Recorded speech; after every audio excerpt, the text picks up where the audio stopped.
Ho ho ho. So you want to become an aimbot? Well, this one's actually relatively simple. The thing people are usually unsure about is how long it takes.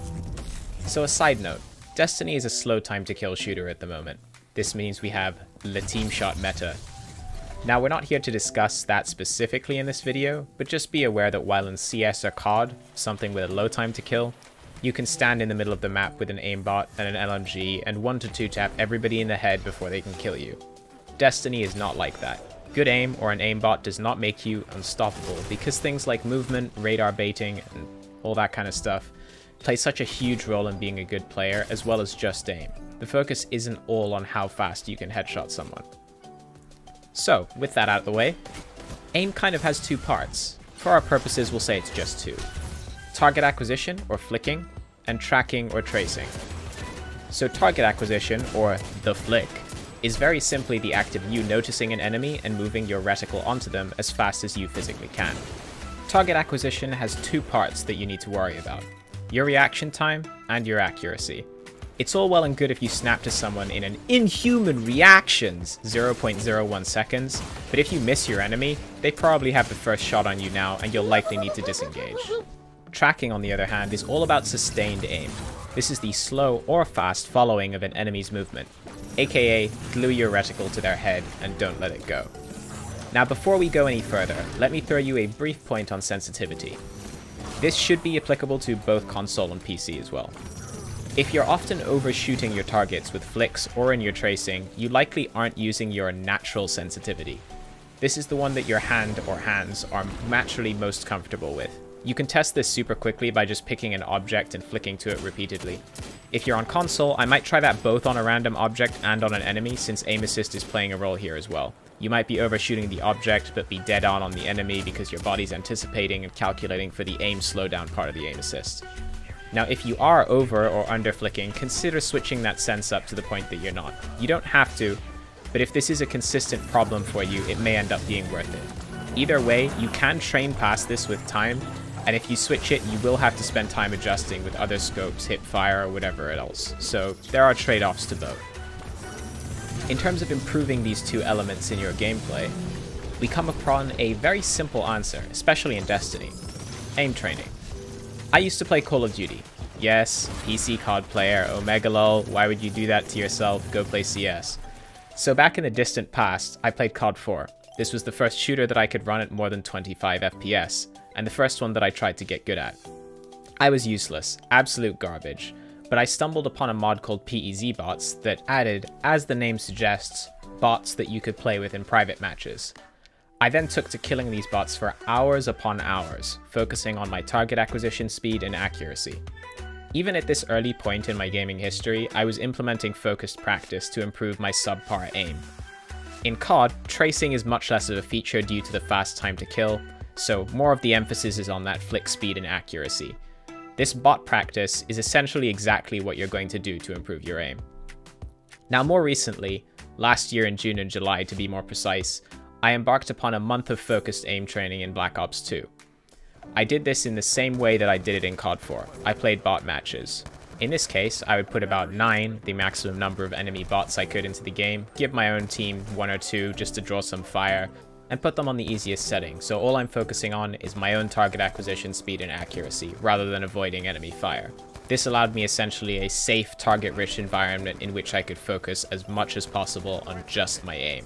So like I mentioned, I was focusing on target acquisition speed and accuracy, as well as a little bit of tracking, and additionally I was focusing on target transitions. Really, target transitions are just flicks going from one enemy to the next when you kill the first one, but using a mouse, you often aren't going to be starting from the perfect center of your mouse pad like you would under optimal conditions. You might be falling off it or near the edge, so in my case it warranted a little bit of extra attention. If you're on console, less relevant. So here are some clips that should be playing. Notice the dates on these. I was doing the same training bot practice for 30 minutes to 2 hours a day, pretty much every single day during this period. The large majority of the time, this was 30 minutes to an hour. Note that this was focused practice, not hop on and daydream about other stuff, not chilling. This is 100% attention on being as efficient and fast as I possibly can for that whole time period.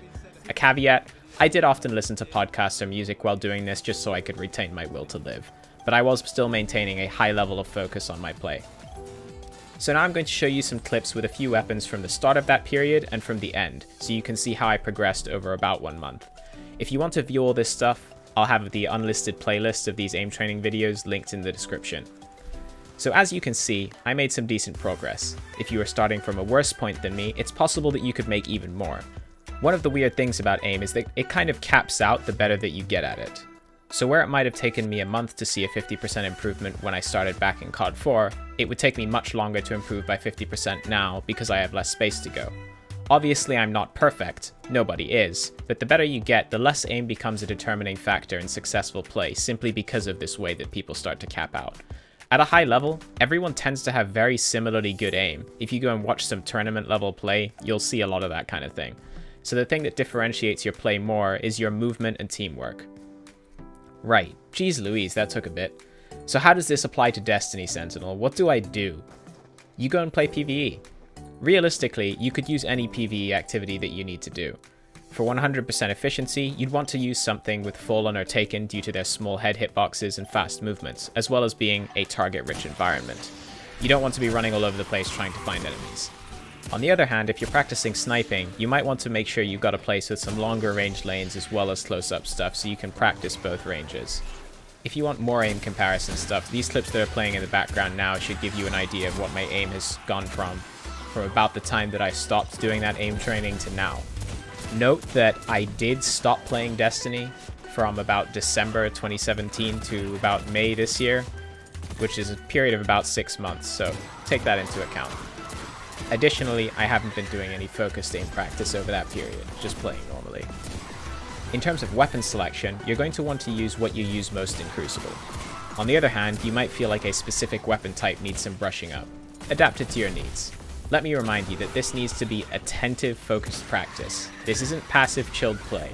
You need to be striving to push yourself to your limits of speed and accuracy here. Now, a second option for people who have friends is private matches. A great way to practice your shot is simply to load up a private rumble with some buds, have a gentleman's agreement to use no power ammo, and go at it. A side note, this method isn't going to be focused as much on your aim as the PvE stuff, as people are going to be using their movement, grenades, etc. to try and outplay you.